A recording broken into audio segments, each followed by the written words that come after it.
Reese Calloway's knees pressed into cold concrete, her fingers scraping at the decades-old foundation as dust billowed up in the beam of her headlamp. The basement of Pine Ridge Lodge smelled like death postponed a tomb that had kept its secret through 30 winters and 30 springs. Above her footsteps creaked across warped floorboards. Quinn's voice drifted down thin with fear, cutting through the darkness like a prayer no one would answer. "Mom, there's someone outside." The cassette player beside Reese's excavation site hissed with static before a man's voice emerged, fractured by time and terror. "If anyone finds this, you need to know they're going to kill me. And the man who owns this place, he knows. Edmund Calloway knows everything." Reese's breath caught, her grandfather's name spoken by a dead man. The sound of an engine cut through the October night. Headlights swept across the boarded windows. Reese looked up, toward the stairs, toward her daughter, toward the choice that had brought them here. Her hands were covered in concrete dust and something darker. Something that might have been dried blood, or might have been rust, or might have been the residue of a lie that had lasted longer than most marriages. She'd come here to sell a building. Instead, she'd found a grave. 3 months earlier, Reese had stood in a studio apartment in southeast Portland, surrounded by cardboard boxes that represented the archaeology of a failed life. The lease ended in 4 days. Her bank account held $847, the last remnant of a career that had imploded like a controlled demolition, all the structural supports kicked out in a single afternoon. Quinn sat cross-legged on the floor, her dark hair falling forward as she sketched on printer paper salvaged from the recycling bin. The drawing showed a house the kind children conjure from shapes that exist only in imagination. A triangle roof, a square body, a curling line of smoke from a chimney that looked more like a broken antenna. Flowers bloomed in impossible colors along a fence that couldn't possibly stand. "Mom, when we get a real house, can I have a dog?" Reese folded another sweater into a box already too full, the fabric compressing under her palms. 6 months since the divorce papers. 4 months since Derek had stopped returning calls about child support. 3 months since the Oregonian's senior editor had walked her to the door after her expose on city council corruption had collapsed under the weight of insufficient evidence and threatened litigation. 2 weeks since she'd sold her car to pay September's rent. "Maybe, sweetheart, we'll see." The kind of answer adults give when the truth is too heavy to lift. Quinn looked up her 9-year-old face too, knowing too practiced at reading the space between her mother's words. The knock on the door made them both jump. The envelope bore the letterhead of Whitmore and Associates, attorneys at law. Inside, a single sheet informed Reese that Edmund Calloway, deceased as of August 14th, had bequeathed to his granddaughter the full rights and title to Pine Ridge Lodge, Cedar Falls, Oregon, including all structures and the surrounding 340 acres. Reese stood in the narrow kitchen that smelled like other people's cooking, staring at words that made no sense. Edmund had 3 children. She was only a granddaughter, a secondary heir at best. And yet here was her name typed in serif font attached to a property she barely remembered visiting as a child. Quinn appeared at her elbow, straining to see. "What is it?" The lawyer's office occupied the 3rd floor of a building that had been elegant in 1987 and had spent the subsequent decades fighting a losing battle against entropy. The waiting room smelled like old carpet and desperation. Reese filled out forms while Quinn colored in a magazine with a pen someone had left on the side table. Victor Landry walked in like he owned the air itself, 6 feet of tailored confidence in a charcoal suit that probably cost more than Reese's entire wardrobe. He stopped when he saw her surprise flickering across his face before smoothing into something that might have been sympathy if it hadn't been so practiced. "Reese, I didn't expect to see you here." Her uncle had been handsome once before. Success had hardened him into something ornamental and cold. They'd seen each other perhaps 5 times in the last decade, always at family gatherings where he arrived late and left early, always with a different woman on his arm, always checking his phone like the present moment was just an inconvenient pause between more important things. "Uncle Victor." He glanced at Quinn, then back at Reese with the quick assessment of someone calculating value. "So the old man left you the lodge. That's unexpected. Edmund always was sentimental about you." He sat down across from her, crossing his legs with the casual authority of someone who'd never waited for anything. "Look, I'll save us both some time.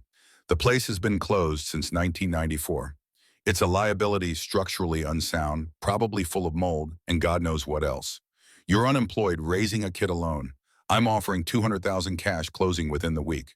You take the money, get yourself back on your feet, and we both move on." Reese had looked up the property before coming. The land alone was worth close to $600,000. The buildings, even in disrepair, added value. "That's a generous offer." Victor smiled, the expression never reaching his eyes. It's the only offer. Reese, you're a smart woman. Think about what you can do with that money. A fresh start. Maybe get Quinn into a better school district. I know Derek hasn't been. He paused delicately. I know things have been difficult. The lawyer appeared at the door calling Reese's name. She stood gathering her purse, gesturing him for Quinn to follow. I'll think about it. Victor's smile tightened. Don't think too long. Opportunity has a short shelf life. I'll need an answer in a week. The lawyer's office was smaller than the waiting room, dominated by a desk piled with accordion files and yellow legal pads. Martin Hendricks looked like he'd been born wearing reading glasses, his white hair combed straight back, his fingers ink-stained from an era when lawyers still wrote by hand. He slid a folder across the desk. Everything's in order. The deed transfers to you immediately. There are some outstanding property taxes, roughly $8,000, but otherwise the title is clear.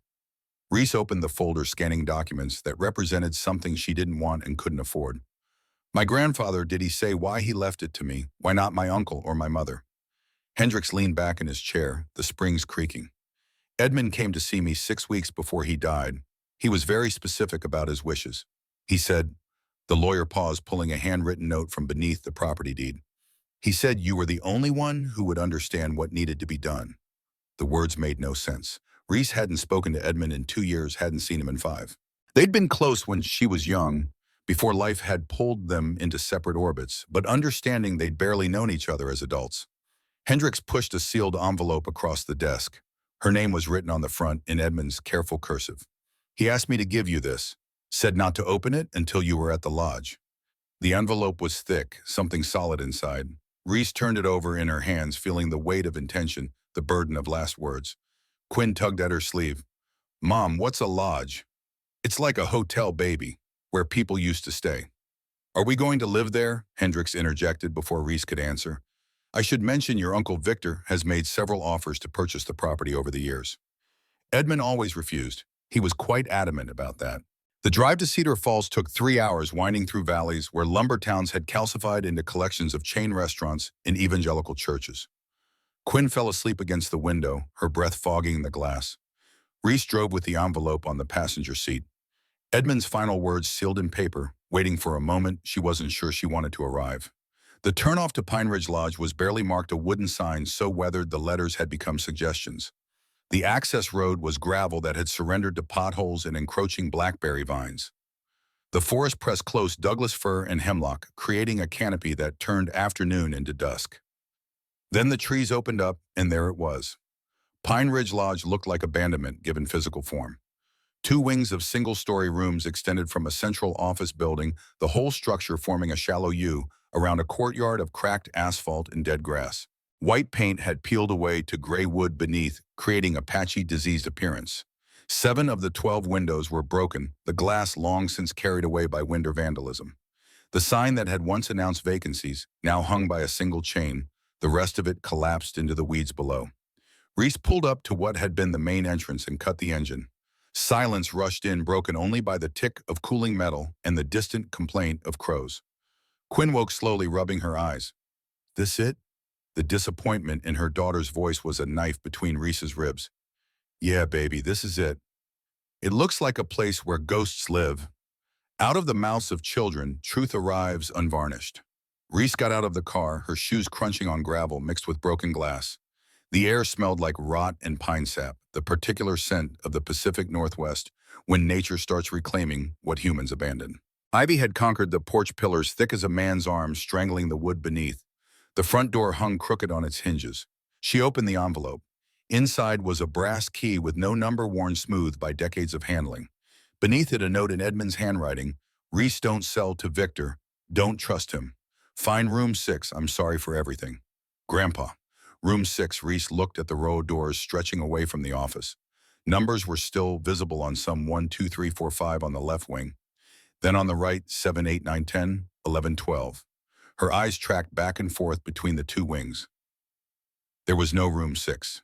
Quinn appeared at her side, taking her hand. Mom, can we go inside? The office door resisted, swollen with moisture, then surrendered with a groan that sounded like a warning. Inside, dust hung in the air like snow that had forgotten how to fall.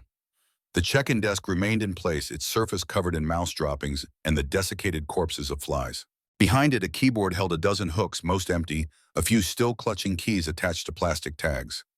Quinn moved toward the desk, drawn by the kind of curiosity that makes children fearless. She ran her finger through the dust, leaving a trail.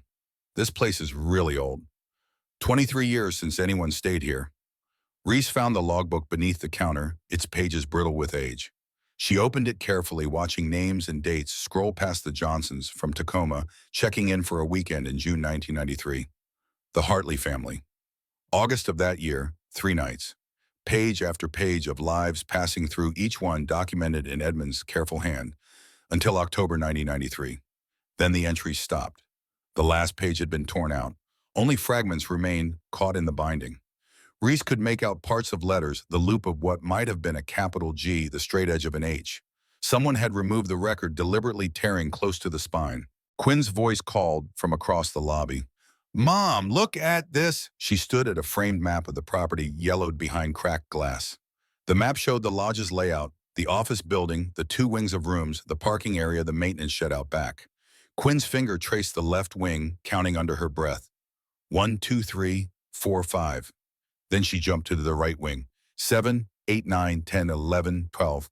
"Mom, why isn't there a 6? Reese studied the map. Between rooms 5 and 7 there was space, maybe 10 feet of wall. But on the map, nothing. Just the exterior line of the building, as if that section didn't exist. The brass key in her pocket felt heavier. "I don't know, baby. Let's go look." The courtyard was worse in daylight, every crack and weed a testimony to time's patient destruction. They walked past the empty pool, filled now with leaves, and a rusted shopping cart someone had thrown in as a final insult. The doors to the rooms hung open or missing, entirely revealing interiors, stripped by scavengers and decay. Room 5's door was intact but unlocked. Inside, a bed frame without a mattress, a dresser with all its drawers gone, wallpaper curling away like dead skin. Nothing unusual. Room 7 showed similar devastation. Water damage had collapsed part of the ceiling, exposing beams and insulation that hung down like gray intestines. But between them, the wall. Reese stood in the courtyard, measuring with her eyes. From the exterior, the distance between Room 5's door and Room 7's door was at least 15 feet. But inside, the walls were only 8 feet apart. 7 feet of space missing, hidden behind drywall and siding. Quinn ran to the wall, pressing her palms against it. "It sounds different here." She was right. When Reese knocked on the wall near Room 5, the sound was solid, dense. But in the middle section, the knock produced an echo, a hollowness that suggested empty space beyond. "There's something behind here." A voice spoke from behind them, rough as gravel and aged like whiskey. "Your grandfather sealed that room up 30 years ago. Told me if I wanted to keep working here, I'd never ask why." Reese spun around. The man standing at the edge of the courtyard was in his late 60s, tall and lean, with white hair pulled back in a ponytail and hands that looked like they'd shaken hands with every kind of hard work. He wore canvas pants and a flannel shirt, faded to near transparency, work boots caked in sawdust. "Who are you?" "Dutch Carmichael. Worked here from 85 to 94 doing maintenance repairs, whatever Edmund needed." He walked closer, his eyes moving over the buildings with something like grief. "Heard he passed. Heard you inherited. Figured you'd show up eventually." Quinn moved closer to Reese, wary of strangers in the way children become after divorce teaches them the world isn't safe. Dutch noticed and stopped walking. "Didn't mean to startle you. I live about 3 miles down the road. Still do carpentry work when folks need it. Brought some tools in case you wanted to open the place up, see what's salvageable." He gestured to a pickup truck parked near the office, its bed filled with toolboxes and equipment. Reese pulled the key from her pocket. "Do you know what this opens?" Dutch's face changed, something tightening around his eyes. "Where'd you get that?" "My grandfather left it for me, with a note telling me to find Room 6. The old man was quiet for a long moment, his gaze moving from Reese to the wall between Rooms 5 and 7, then back again. "That key opens a door that hasn't been opened since October 9th, 1993. I know because I was here that night. Edmund called me at 3 in the morning, told me to bring plywood and nails, said we had to close something up, had to make it disappear." "What was it?" "Edmund never told me, but I heard him in there sawing, hammering for 6 hours straight. When he finally came out, he looked like he'd aged a decade. He handed me $200 cash and made me promise I'd never speak about what we'd done. He was crying. I'd known Edmund Calloway for 10 years at that point, and I'd never seen him cry." Quinn tugged at Reese's sleeve. "Mom, I'm scared." Reese knelt down, taking her daughter's hands. "It's okay. We're just going to look. If you want, you can wait in the car. But Quinn shook her head, her jaw set with the particular stubbornness she'd inherited from her father. I want to stay with you. Dutch retrieved a crowbar from his truck. The three of them stood in front of the wall looking at weathered siding that had been designed to blend seamlessly with the rest of the building. Up close, Reese could see where the seams were where newer wood had been fitted into older framing. You sure you want to do this? Reese thought about the note about Edmund's apology, about Victor's too quick offer and too convenient timing. Truth has weight. Lies create vacuums. She'd spent her career chasing the former and exposing the latter. This wall was a lie made physical. Open it. The crowbar shrieked against nails that had rusted into the wood. Dutch worked methodically, prying away one board, then another, creating an opening large enough to see through. Behind the exterior siding was more wood and interior wall, and in that interior wall a door. It was painted green, or had been once. Now the paint was cracked and peeling, revealing wood grain beneath. The doorknob was tarnished brass, probably original to when the lodge was built in 1967. There was no number on the door, nothing to identify it except its absence from every map and record. Dutch pulled away more boards until the door was fully exposed. Reese stepped forward, the key in her hand catching the late afternoon light. She slid it into the lock. The mechanism resisted, then turned with a click that sounded like a coffin opening. The door swung inward on hinges that screamed. Darkness beyond thick and absolute. A smell rolled out, not of death exactly, but of time sealed away air that had been breathing itself for 30 years. Reese pulled out her phone, activating the flashlight. The beam cut through dust motes dancing in air currents. The room was small, maybe 12 by 14 feet. A bed frame, iron painted white, bolted to the floor. A desk against the far wall, heavy wood, probably oak. A single chair. No television, no telephone, no decorations. The window had been boarded over from the outside, only cracks of light penetrating the gaps. This wasn't a hotel room. It was a cell. Quinn's voice was barely a whisper. Why is the bed stuck to the floor? Reese didn't have an answer. She stepped inside, her footprints marking the dust. The bed held no mattress, just the metal frame with springs that had rusted into lace. On the nightstand, a glass of water sat next to a notepad. The water had evaporated decades ago, leaving mineral deposits in a ring. The notepad held a single page with handwriting. They're coming. Tell Evelyn I'm... The sentence ended mid-word, as if the writer had been interrupted. Dutch stood in the doorway, not entering. Jesus Christ. Edmund, what did you do? On the desk, Reese found a check-in slip, the kind hotels use before computers. It was filled out in different handwriting than Edmund's, written in October 1993. Name Garrett M. Brennan. Address Portland, Oregon. Room number 6. Checkout date blank. Beside the slip, a cassette tape. Sony, the kind people used for interviews before digital recorders. Someone had written on the label in shaky letters, "If found, listen." And next to the tape, a wristwatch. Timex men's, the kind with a leather band. The hands had stopped at 3:47. Whether that was AM or PM, there was no way to know. Quinn reached for the tape, but Reese caught her hand. Don't touch anything yet. Who's Garrett Brennan? I don't know, baby. But she did know, in the way that journalists know things before the evidence confirms it. This room was a crime scene. The boarded window, the bolted bed, the interrupted note, all of it pointed toward something terrible that had happened here, something Edmund had hidden behind drywall and silence. Dutch's voice came from behind them. I remember that name. October 93. A man checked in quiet type said he was here on business. Edmund mentioned him once, said the guy was asking a lot of questions about the town, about land deals. Then one day he was just gone. Edmund told me the man had checked out early, left in the night. Did you see him leave? No, but Edmund said.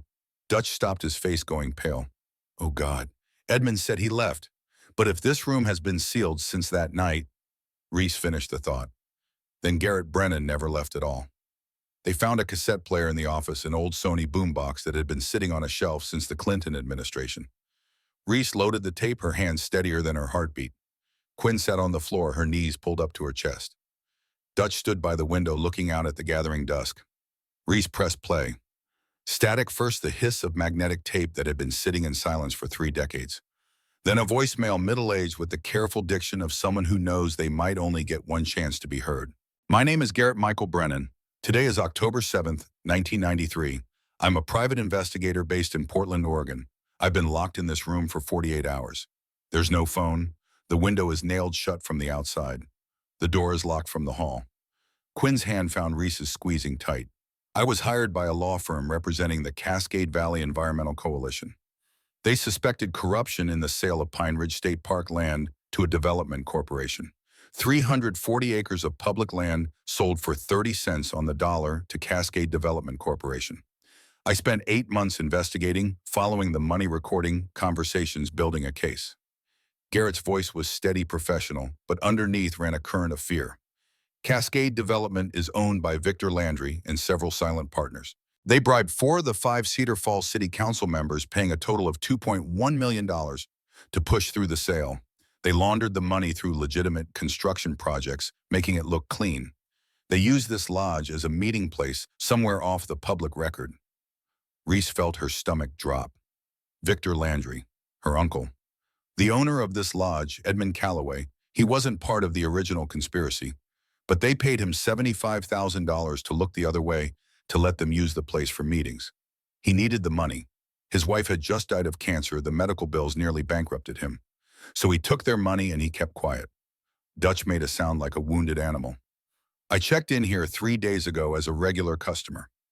But the first night I heard them in room 12 talking about the final payment, about covering their tracks. I recorded everything. I had documentation, bank records, canceled checks, proof that would have sent them all to prison. On the tape, there was a pause, the sound of Garrett drinking something, swallowing hard. The next morning, 3 men came to my room. One of them was Victor Landry. They took my files, my recording equipment, everything. But they don't know I already mailed copies to my wife, Evelyn.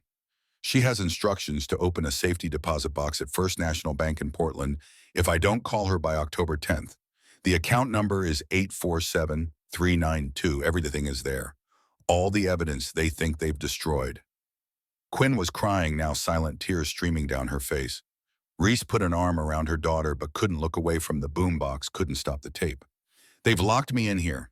Edmund brings me food, water. He apologizes every time, says he didn't know it would go this far, says he never wanted anyone to get hurt, but he's too afraid to help me escape.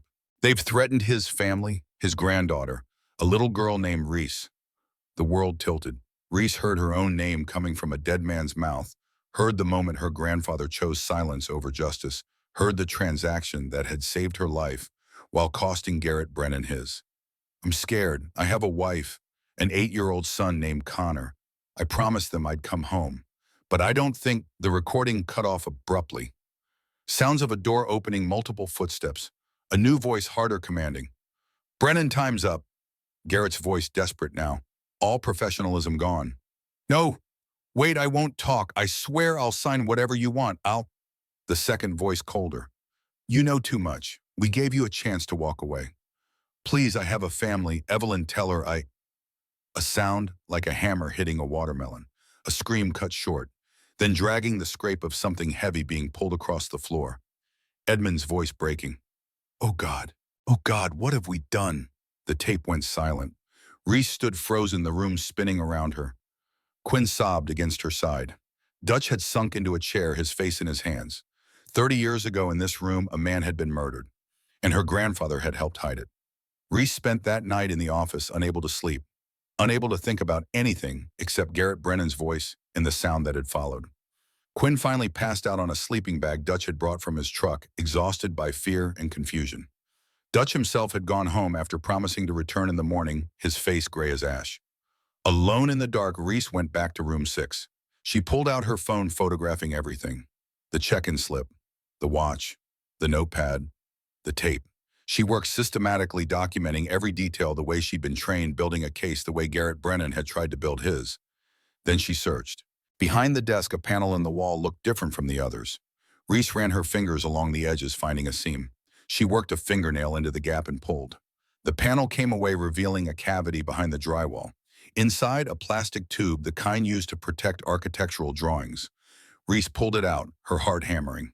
The cap was sealed with duct tape that had brittled with age. She peeled it away and dumped the contents onto the desk. Documents, dozens of them, photocopied bank statements showing wire transfers from shell corporations to individual accounts, canceled checks made out to city council members, meeting notes in various handwriting, photographs of men in suits standing around a table covered with cash, and in one photograph taken with a telephoto lens through a window, 5 men at a table.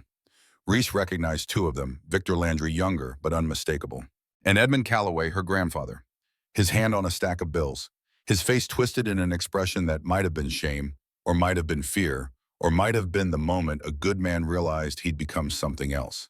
At the bottom of the tube, 3 USB drives and another cassette tape. This one's label read, Recording 2, Final Warning. Reese tried to load it into the boombox, but the tape was damaged, the ribbon inside crumpled, and separated from the spool. 30 years had not been kind to magnetic media. She gathered everything, stuffing it back into the tube, then carrying it to the office. She needed time to think, to process, to figure out what to do with information that could destroy what was left of her family. In the office desk, she found a cardboard box filled with Edmund's personal effects. Old receipts, unpaid bills from 1994, a bottle of Jack Daniels half empty, and at the bottom a stack of letters all addressed to Garrett Brennan, all unsent. Reese opened the first one, dated November 15th, 1993, 1 month after the murder. Garrett, I don't know how to begin. Maybe with the truth I am a coward. I stood by while they hurt you. I heard your voice begging and I did nothing. They threatened my family, threatened. Reese said they would hurt a child if I interfered. So I chose silence. I chose my blood over your life. How do I carry that? She opened another, dated February 1994. Day 847 since that night. I count each one. I can't sleep without hearing your voice. I have a family. You said that and it meant nothing to them. I should have done something. Anything. But I was afraid, and fear makes monsters of men who believe themselves good. Letter after letter, Edmund's confession written to a dead man. Apologies that would never be read, guilt that had festered for decades. In the last letter, dated July 2024, just weeks before Edmund's death, he wrote, I've hidden the evidence where Reese will find it. I can't undo what happened, but I can give her the truth. She'll know what to do with it. She's braver than I ever was. The truth doesn't stay buried forever. It just waits for someone strong enough to dig it up. Reese set the letters aside, tears blurring her vision.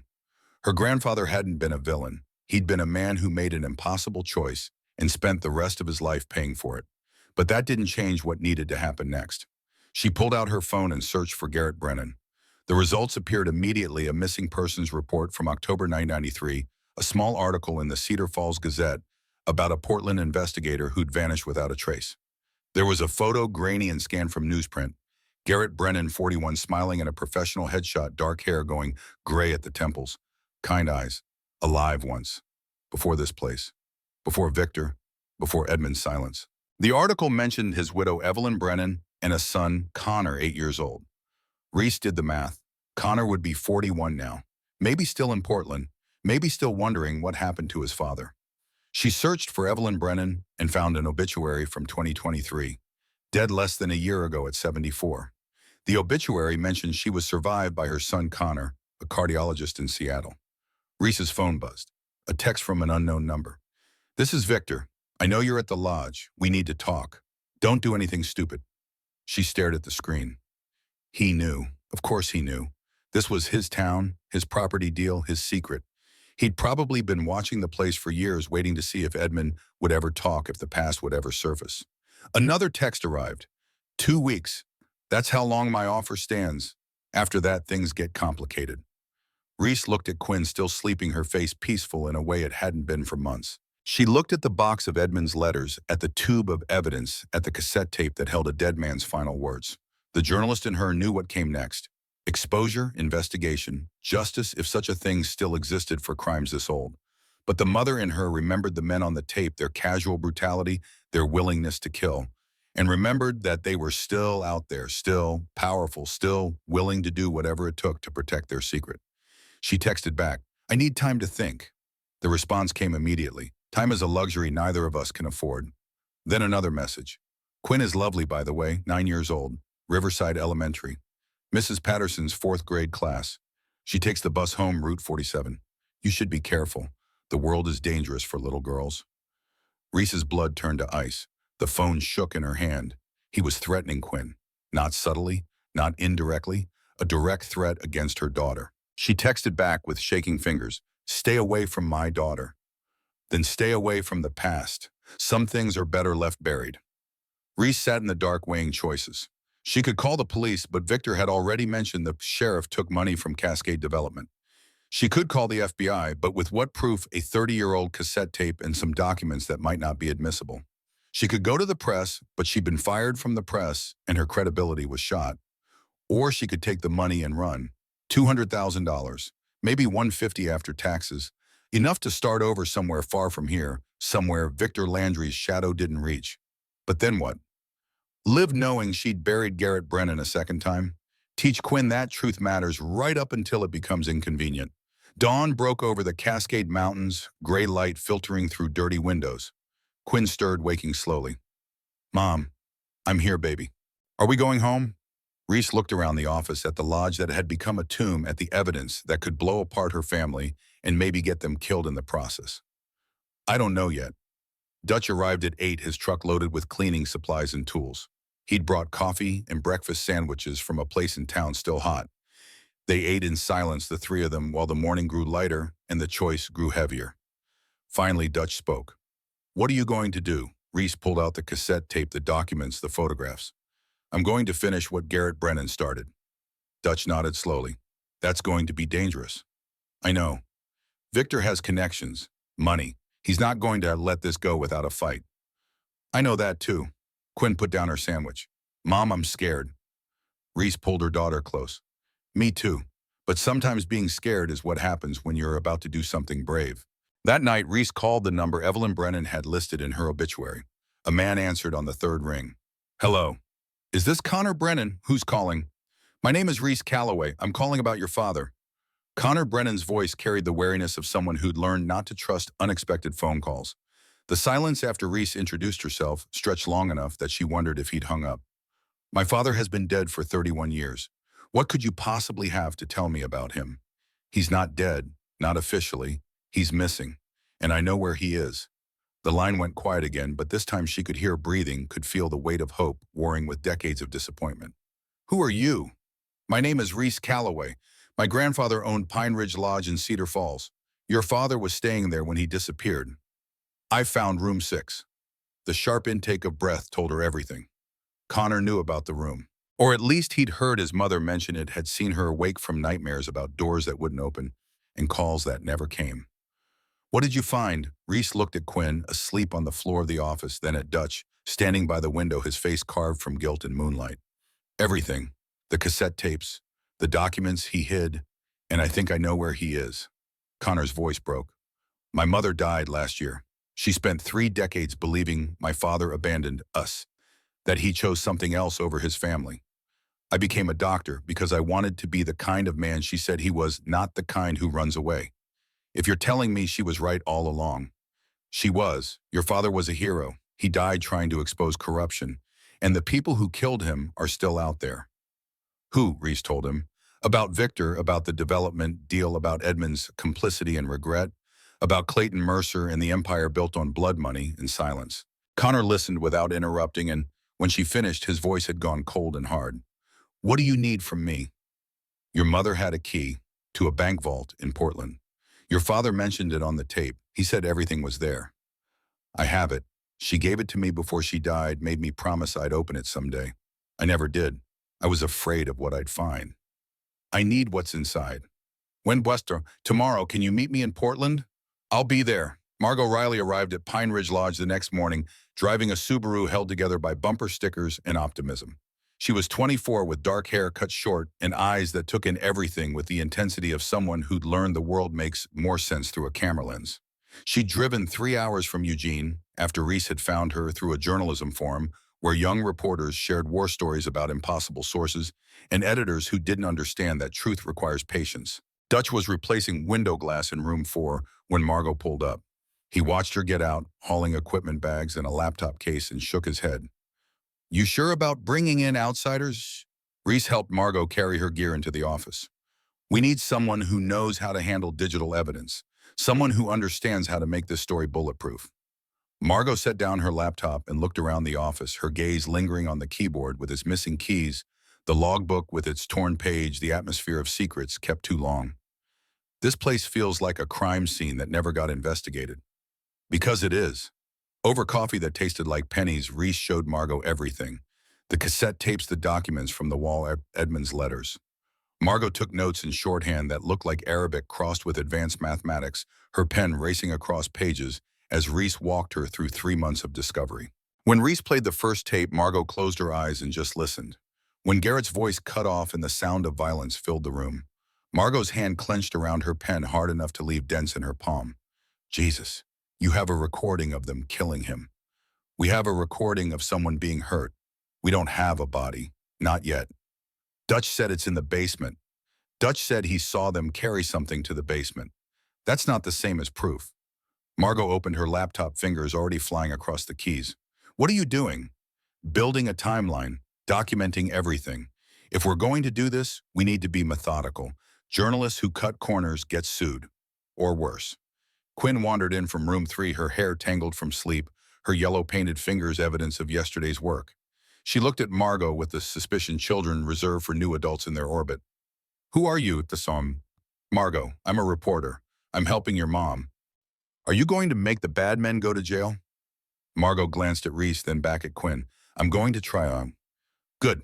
They hurt Mr. Brennan. Mom played me the tape. It was scary. Reese started to protest, but Margot spoke first. It was scary, but your mom is doing something brave. She's making sure what happened to Mr. Brennan doesn't happen to anyone else. Quinn considered this, then nodded and went to pour herself cereal from a box Dutch had brought. The drive to Portland took them through valleys where morning fog clung to the Willamette River like unfinished thoughts. Margot drove while Reese sat in the passenger seat, Quinn in the back, playing a game on a borrowed tablet. The volume muted. They'd left Dutch at the lodge with instructions to call if Victor showed up, if anything felt wrong, if the past tried to surface in new and dangerous ways. Evelyn Brennan was waiting outside First National Bank when they arrived. She stood beneath the building's modernist awning, a woman who'd carried grief so long it had become part of her skeleton. 74 years old, white hair pulled back in a style that suggested she'd stopped caring about fashion sometime in the 90s, eyes that had wept themselves dry, and then found new reserves. When she saw Quinn, she made a sound like something breaking. She's the same age. Connor was 8 when he didn't come home. Reese hadn't known what to say on the phone, and she didn't know what to say now. Grief is a country with no good maps, and she was a tourist trying to speak a language she'd only begun to learn. I'm so sorry for what happened.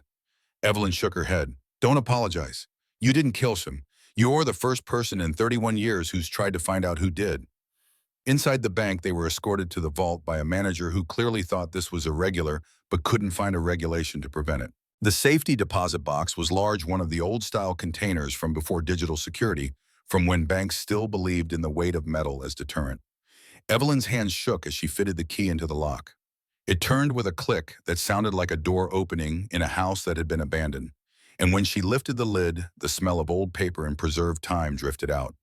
Inside, 3 USB drives sat next to a leather-bound notebook that had been handled enough to wear the corners smooth. Beneath them, a letter in a sealed envelope with Evelyn's name written in handwriting that made the older woman close her eyes and breathe deep. I never opened it. I was too afraid.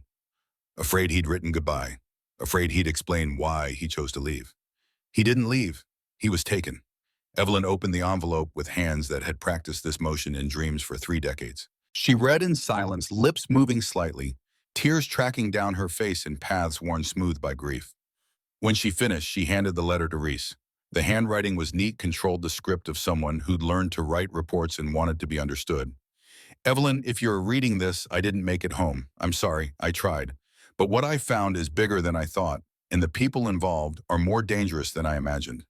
The USB drives contain everything, recordings, financial documents, photographs. But the real power isn't Victor Landry. He's middle management. The man behind everything is Clayton Mercer. He runs a criminal organization that launders money through real estate development across the Pacific Northwest. Cascade Development is just one piece. There are dozens more. Victor handles local operations. Warren Blackwood handles legal cover. Edmund Calloway provided meeting locations, probably without understanding what he was part of, at least at first. If I'm gone, wait. Wait until Connor is grown. Wait until he's safe. Wait until Mercer is in prison or dead. Then open this box. Then tell the truth. I love you. I love Connor. I'm sorry I won't be there to watch him grow up. Tell him his father died trying to do the right thing. Tell him that matters. Garrett, Margot was already connecting the first USB drive to her laptop, running antivirus scans, checking file integrity. The drive contained 47 audio files, each one labeled with a date and time. She opened the first one and Clayton Mercer's voice filled the small room where they'd gathered around Margot's screen. The Pine Ridge deal needs to close by October. We've paid enough to make it happen. Victor, you're sure the council members will vote our way? Victor's voice younger but unmistakable. 4 out of 5 are locked in. The fifth doesn't matter. We have the votes. And the environmental group that's been asking questions? We'll handle it. There's an investigator, some guy from Portland. We'll take care of him. Warren Blackwood's voice smooth as oil on water. Carefully, I hope. We don't need attention. We'll be discreet. The recording continued laying out bribes and payments, shell companies, and laundered money, a conspiracy so thorough it felt like architectural plans for corruption. Margot copied everything to her hard drive to the cloud, to 3 separate backup systems, working with the methodical precision of someone who understood that evidence is only as good as your ability to preserve it. The second USB held financial documents, spreadsheets showing wire transfers from companies with names like Pacific Northwest Development, LLC, and Cascade Holdings Group. The amounts were staggering, $2.3 million distributed across 14 transactions, each one carefully documented with dates and recipient account numbers. Victor Landry had received $450,000. Edmund Calloway, $75,000. The city council members had split the rest. The third USB contained photographs, dozens of them taken with a telephoto lens through windows and from parking lots. The grainy quality of surveillance work done before digital cameras made everything crisp and undeniable. Men in suits shaking hands, briefcases exchanged, and one photo timestamp October 9, 1993, 2:14 a.m., showing Victor and another man older distinguished, definitely Clayton Mercer, carrying something wrapped in plastic from a doorway that Reese recognized as room 6. In the background, barely visible, Edmund Calloway stood with his face in his hands. Margot looked up from her screen, her face pale. This is Pulitzer-level investigative journalism, but it's also a death warrant if they find out you have it. They already know. Victor has been texting me threats. Then we need to move fast, before they have time to destroy evidence or run. Quinn had been sitting quietly coloring in a notebook, but now she looked up. Mom, are we in danger? Reese wanted to lie, wanted to tell her daughter that everything would be fine, that adults would handle it, that 9-year-olds didn't need to worry about men who killed for money. But Quinn deserved truth even when truth was terrifying. Maybe, but we're being careful, and we're not alone. Back at the lodge, they spread everything across the office desk like archaeologists, reconstructing a civilization from fragments. Garrett's notebook was a masterpiece of investigative work, each page documenting meetings, phone calls, payments. He'd built a case that should have sent a dozen people to prison. Instead, it had gotten him killed. Margot worked through the night building a digital fortress around the evidence. She created redundant backups, encrypted files, dead man switches that would automatically release everything if they didn't check in every 12 hours. She contacted journalists she trusted, sending them encrypted packages with instructions not to open unless something happened to Reese or Margot. We're going to need more than evidence. We need spectacle. We need the kind of story that's too big to bury. Dutch had been quiet, working on window repairs, but now he set down his tools. There's something I haven't told you about that night. Reese and Margot both turned to look at him. October 9th, 3 in the morning, Edmund called me. He was crying, barely coherent. Told me to come to the lodge immediately, bring tools. When I got here, Victor and Clayton Mercer were in the courtyard. They'd just come from room 6 carrying a bag. A body bag, except it wasn't official. Just a tarp wrapped around something human-shaped. Dutch's voice cracked. Edmund was on his knees saying, I didn't know they'd go this far. Mercer told him to shut up, that he was part of it now, whether he liked it or not. They took the bag to the basement. I heard digging, then I heard a concrete mixer running. When they came back up, their hands were covered in wet cement. You saw them bury Garrett. I saw them bury something.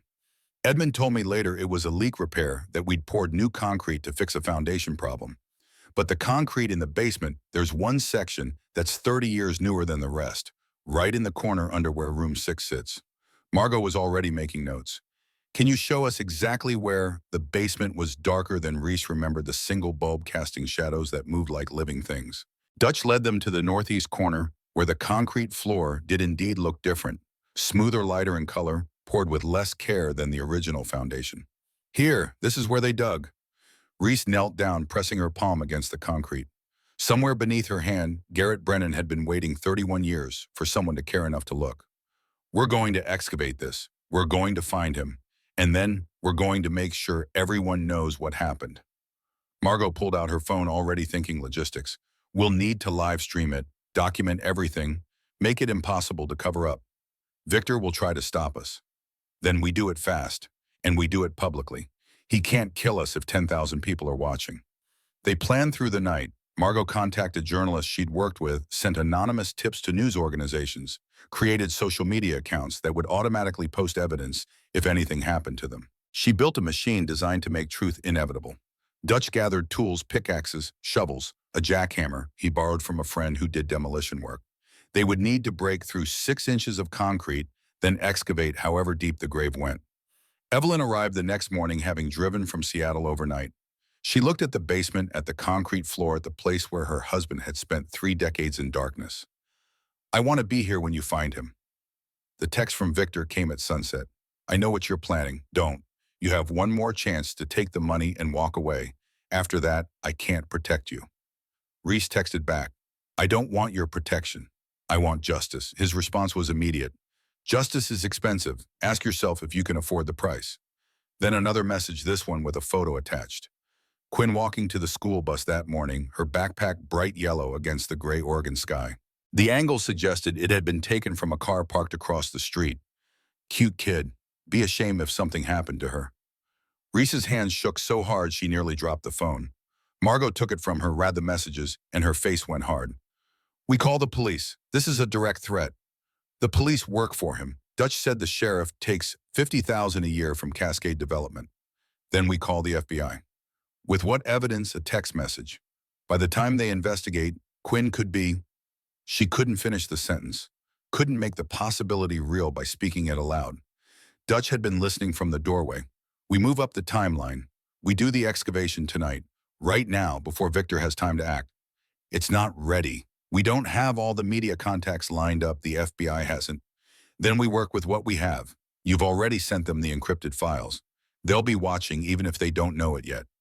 Margot was already setting up cameras, testing live stream connections, making sure the internet signal from Dutch's mobile hotspot would hold.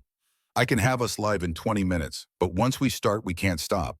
If we find something, everyone will see it. If we don't find anything, we look like conspiracy theorists. We'll find him. Dutch knows where he is. At 10 p.m., Margot started the live stream. The viewer count began at 47 people who'd been following the anonymous social media accounts she'd created, people who'd gotten tips from journalists, people who'd stumbled across a live feed labeled Pine Ridge Truth. Reese faced the camera, her voice steady despite the fear curdling in her stomach. My name is Reese Calloway. 3 months ago, I inherited this lodge from my grandfather. What I found here is a crime that's been buried for 31 years. Tonight, we're going to unbury it. Dutch started the jackhammer, the sound echoing through the basement like thunder. Concrete cracked and shattered, pieces flying. Margot kept the camera steady, the viewer count climbing 150, 300, 500, climbing faster as people shared the link, as the algorithm recognized something happening in real time. 20 minutes in, the jackhammer broke through to earth beneath. Dutch switched to a pickaxe, working more carefully now, aware that they were close to something that deserved reverence. 30 minutes in, the pickaxe hit fabric. Dutch stopped, his face gray. Reese knelt down, brushing away dirt with hands that remembered how to be gentle. The fabric was dark blue, preserved by the concrete that had sealed it away from air and decay. She kept digging, exposing more of the shape until it became undeniable what they'd found. A human form wrapped in plastic that had yellowed with age, wearing a suit that had once been professional and was now a burial shroud. Margot's camera captured everything. The viewer count had passed 5,000. Reese found the wallet in the jacket pocket, the leather stiff and cracked but intact. Inside, a driver's license behind a clouded plastic window. Garrett Michael Brennan, born May 12, 1952, Portland, Oregon. The photograph showed a man in his 40s, dark hair going gray, kind eyes alive in a moment frozen 31 years ago. Evelyn's voice came from the stairs, broken and whole at the same time. That's him. That's my Garrett. The basement door slammed open. Footsteps on the stairs, multiple people moving fast. Reese looked up to see Victor Landry flanked by 4 men in suits with the kind of build that suggested they were more than lawyers. Behind Victor, moving more slowly, Clayton Mercer descended into the basement. 75 years old, impeccably dressed, his face showing no emotion except mild irritation. Margot kept the camera running. 8,000 viewers. 9,000. Victor's eyes found the excavation, found Garrett's remains, found the camera.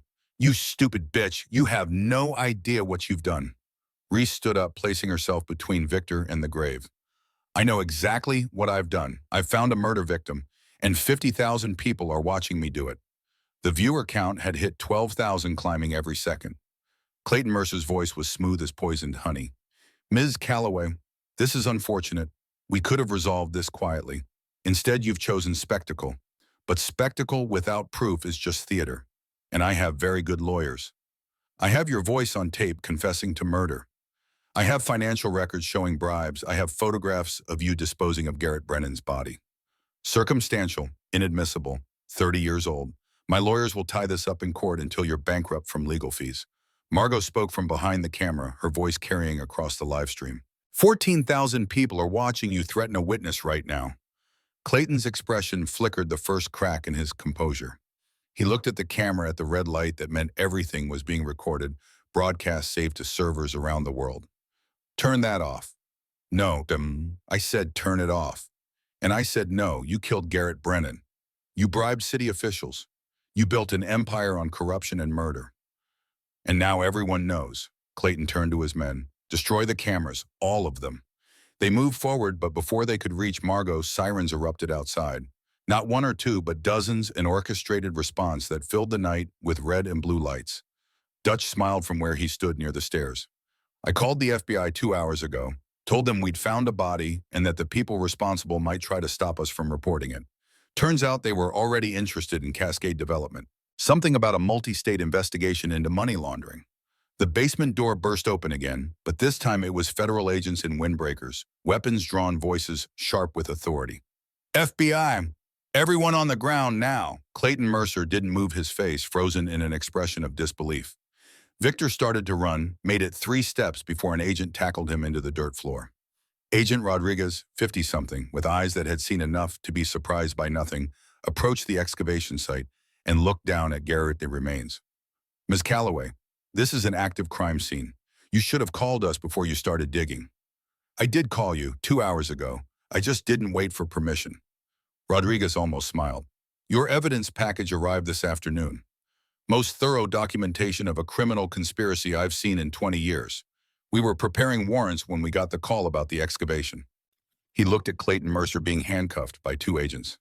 Clayton Mercer, you're under arrest for murder conspiracy to commit murder, racketeering, money laundering, obstruction of justice, and witness intimidation. You have the right to remain silent. The Miranda rights continued, but Reese stopped listening.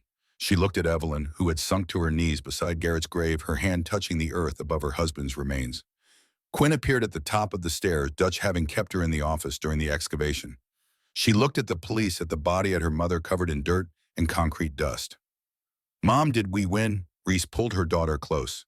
Yeah, baby, I think we did. The live stream ended at 62 minutes. Final viewer count 47,291. The footage had been saved, shared, downloaded. It would be evidence in trials, the subject of documentaries, proof that truth, when given enough light, cannot be buried no matter how deep the grave.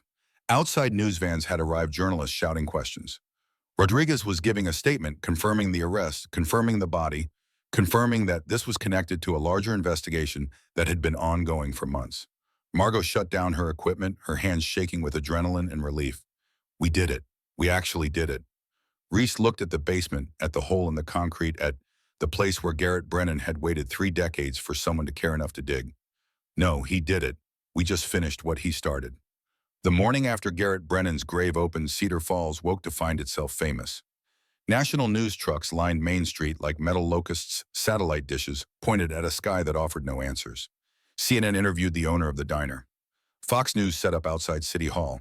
NPR spoke to longtime residents who remembered 1993 and swore they'd always suspected something wasn't right about that development deal.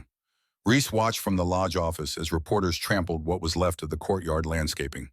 Quinn sat beside her, quiet in the way children become when the adult world reveals itself as more complicated and dangerous than promised. Agent Rodriguez had stayed through the night, coordinating with forensic teams who'd erected a tent over the excavation site, who'd photographed and measured and documented every inch of concrete and earth.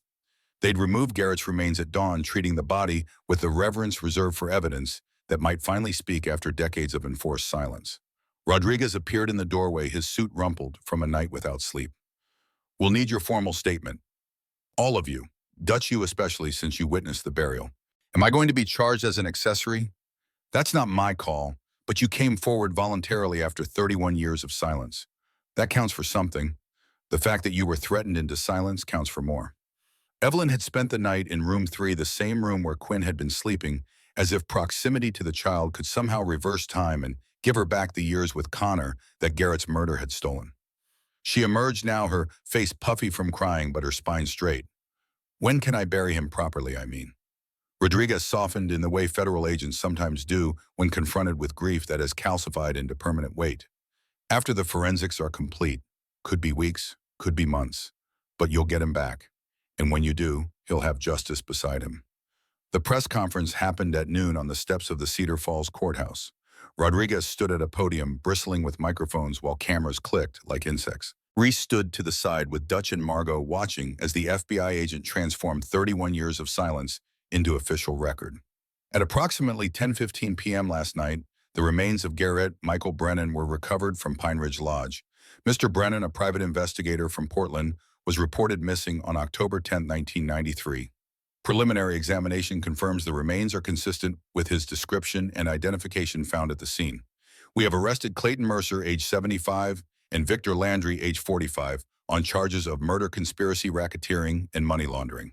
Additional arrests are expected as the investigation continues. A reporter shouted above the others, "Is it true the body was found during a live stream watched by 50,000 people?" Rodriguez's expression suggested he had opinions about citizen journalism that he was professionally obligated not to share. Citizen. Calloway's documentation of the discovery has been helpful to our investigation. However, we strongly discourage civilians from excavating potential crime scenes without law enforcement present. Another reporter, this one from Portland. Sources say Garrett Brennan was investigating corruption in a land deal. Is that connected to your investigation? I can confirm that Mr. Brennan was working on a case involving the sale of public land. The evidence he collected has proven valuable in a broader investigation into organized crime and public corruption across the Pacific Northwest. Margot leaned close to Reese, her voice barely audible. He's not mentioning Cascade Development by name. That means they're going after the whole operation. How many people could that be? Based on what we found in Garrett and his files, dozens, maybe more. The questions continued, reporters circling like sharks who'd scented blood in Democratic waters. When it was over, Rodriguez approached Reese with the weary determination of someone who'd signed up for paperwork and gotten theater instead. You should leave town for a while. Let this settle. Victor and Clayton are in custody, but they have associates who might not appreciate what you've done. I'm not running. I'm not suggesting you run. I'm suggesting you don't make yourself an easy target. You have a daughter. Think about her. Quinn was back at the lodge with Dutch, who'd volunteered to stay with her while Reese dealt with the media circus. The thought of her daughter in danger of men like Victor deciding that revenge was worth the risk made Reese's chest tighten. How long until the trial? Could be a year, could be 18 months. White-collar cases move slowly, and this one's going to be complicated.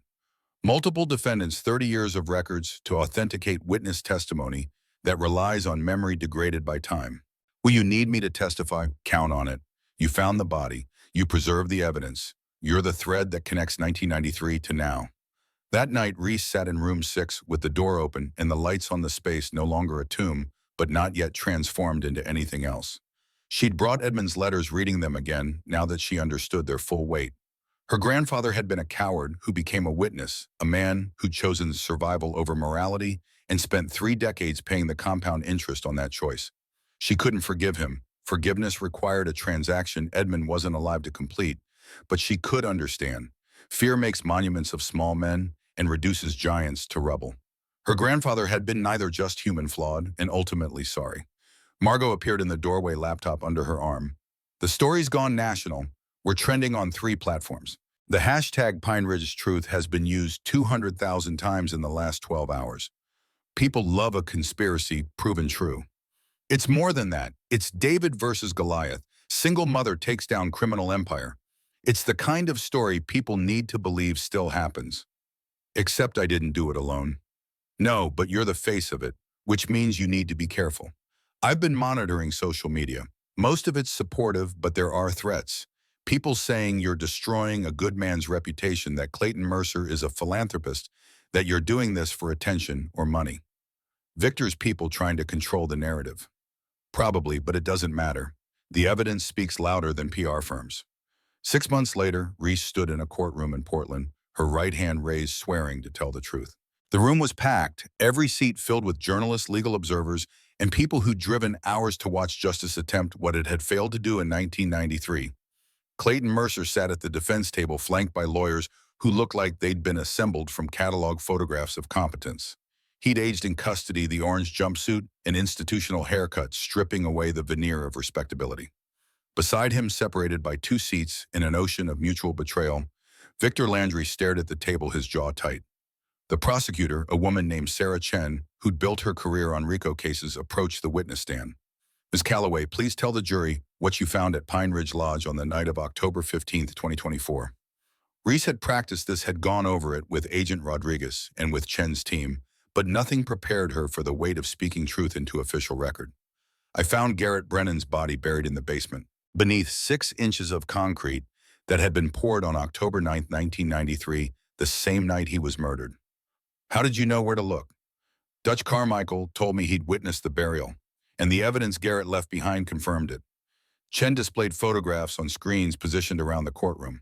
The excavation site, the remains, the wallet with Garrett's identification. Did you know the defendants before this investigation? Victor Landry is my uncle, my mother's brother. Did he try to prevent you from investigating? He offered to buy the property for less than it was worth. When I refused, he threatened my daughter. Clayton's lawyer objected, citing hearsay, but Chen had the text messages, had Victor's own words preserved in digital amber. What did the threat say specifically? Reese's hands clenched in her lap. He sent me a photo of my 9-year-old daughter walking to school. He said it would be a shame if something happened to her. He told me to sell and forget what I'd found.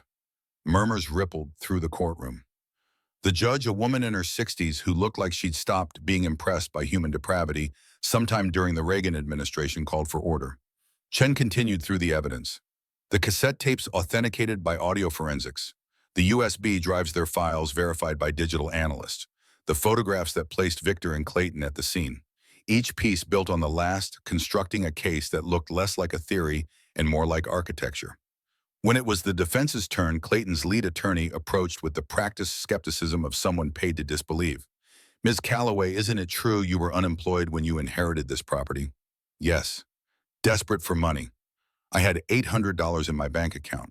And isn't it true that you were offered $200,000 for the property, but chose instead to pursue this investigation? I chose to find out why my grandfather spent 30 years writing apology letters to a man I didn't know was dead. A man you claim is dead. Isn't it possible these remains belong to someone else? That you've constructed an elaborate narrative to increase the value of your property through sensationalism? Chen objected, and the judge sustained, but the question hung in the air. Reasonable doubt is a garden that grows in the smallest cracks. Dutch testified on day 7, his voice steady despite the weight of confession. I saw them carry Garrett Brennan's body to the basement. I saw them pour concrete over the grave. Edmund Calloway told me it was foundation repair, and I pretended to believe him because I was scared. Because they'd killed a man for knowing too much, and I knew the same things. The defense tried to discredit him, pointing out that he'd waited 31 years to come forward, suggesting that memory becomes fiction over such expanses of time. But Dutch had details, the type of concrete mix they'd used, the tools they'd borrowed, the way Clayton Mercer had washed his hands in the lodge sink, and the water had run gray with cement. Connor Brennan testified on day 9, and the courtroom went silent.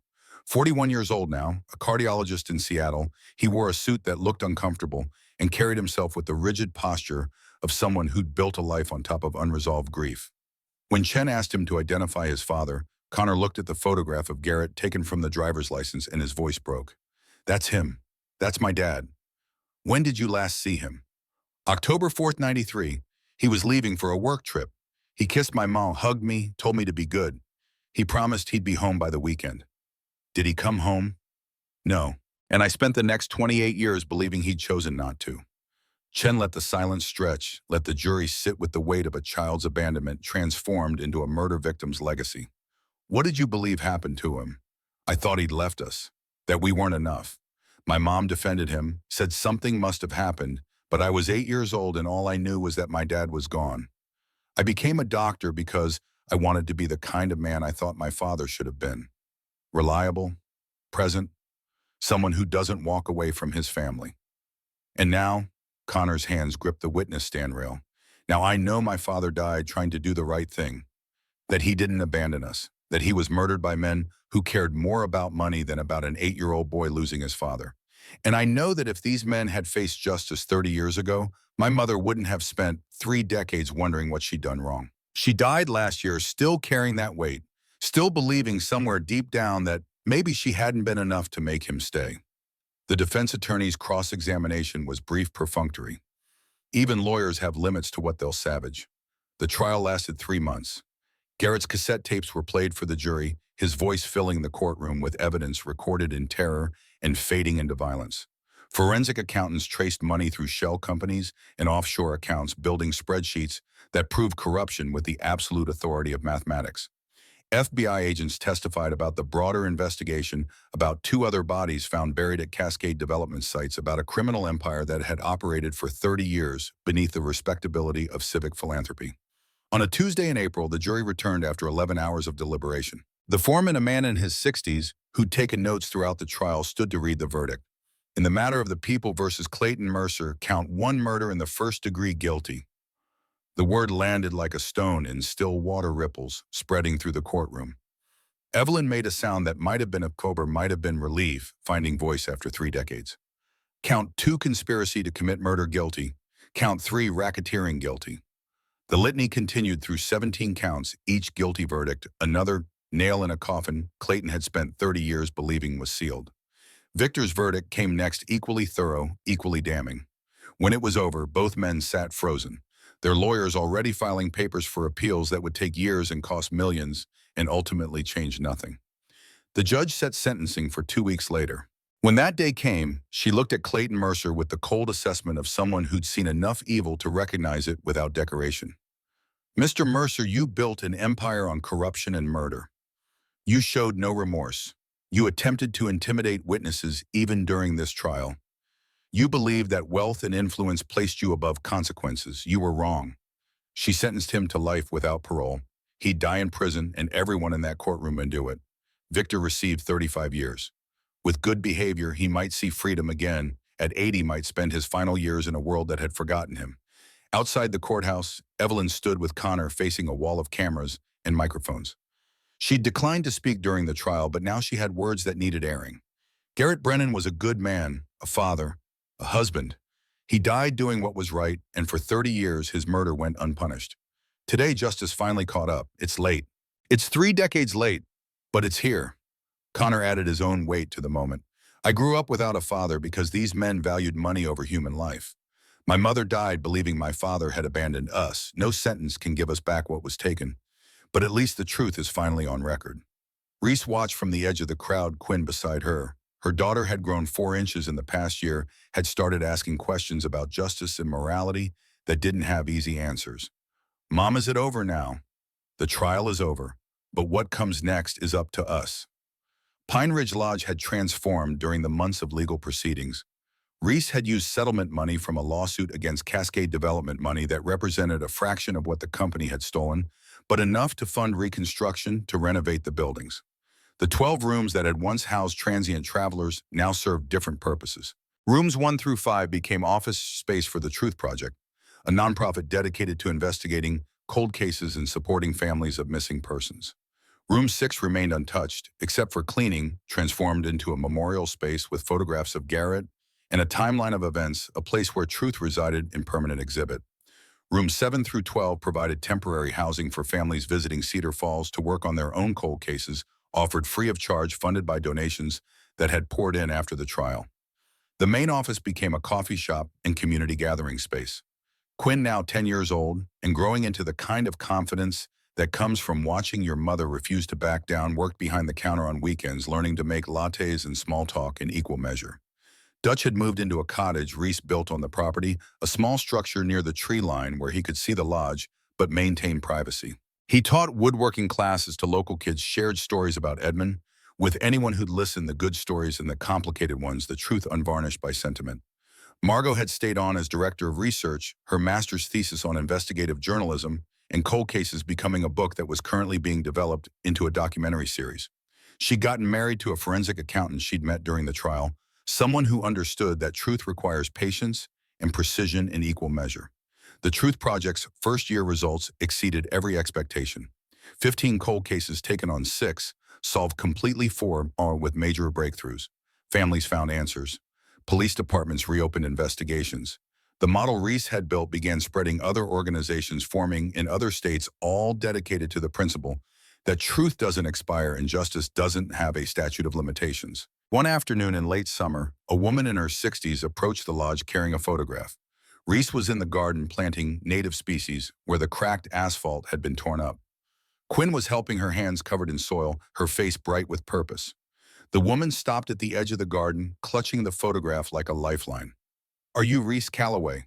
"I am." The woman held out the photograph. A young woman, maybe 25, dark hair, bright smile, frozen in a moment before disappearance. "My sister. She vanished in 1987. The police said she probably ran away, but she had a 5-year-old daughter. She wouldn't have left her baby. Can you help me?" Reese took the photograph, studied the face of someone who'd been waiting 37 years to be found. "We can try. That's what we do here." The woman's eyes filled with tears. "That's all I'm asking. Just that someone tries." Quinn stood up from the garden, wiping dirt on her jeans. "We'll find her, ma'am. We always find them eventually, even if it takes a long time." The confidence in her daughter's voice, the certainty that truth was worth pursuing, no matter how long the search, made Reese's throat tight. This was the legacy they were building. Not just solving cases, but teaching the next generation that silence is not inevitable, that the past can be excavated, that voices silenced can speak again if someone is willing to listen. That evening, after the woman had left with her photograph and her hope, Reese walked through room 6. The space had accumulated meaning like sediment, each visitor leaving something behind. Notes on scraps of paper, flowers that dried and were replaced. Small tokens representing other losses, other searches. Quinn found her there, as she often did. "You okay, Mom?" "Yeah, just thinking." "About what?" Reese gestured to the photographs on the wall, to Garrett's face, looking out from before fear, before violence, before 30 years of enforced silence. "About how we're not done, how there are so many more people like Garrett, so many families like Connor's, and how we get to help them." Quinn nodded, understanding, in the way that children raised on truth come to understand complexity earlier than most. "That's why we're here. That's why we're here." They walked out together, leaving the lights on in room 6 because darkness had ruled that space long enough. Outside, the garden stretched green and alive, native plants taking root in soil that had once been nothing but cracks and surrender.